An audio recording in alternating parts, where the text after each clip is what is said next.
நடிகர் அஜித்குமார் சென்னையில் உள்ள தனியார் மருத்துவமனையில் சிகிச்சைக்காக அனுமதிக்கப்பட்டுள்ளார் என அதிர்ச்சி தகவல் வெளியான நிலையில் அவர் சாதாரண ஜெனரல் செக்கப்பிற்காக தான் வந்திருந்தார் என தகவல்கள் வெளியான நிலையில் அஜித்குமார் அவரது மனைவி ஷாலினியோடு அப்பல்லோ மருத்துவமனை சென்ற காட்சி தற்போது வலைதளத்தில் வைரலாகி வருகிறது.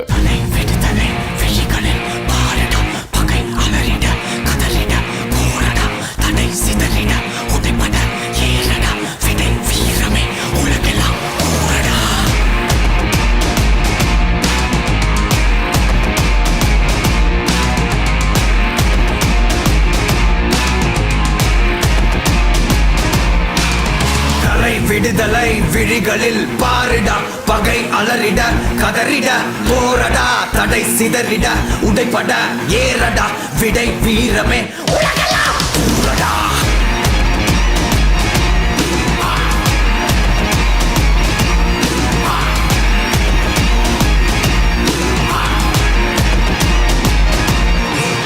மாமலை கூட நீ வீறு கொண்டு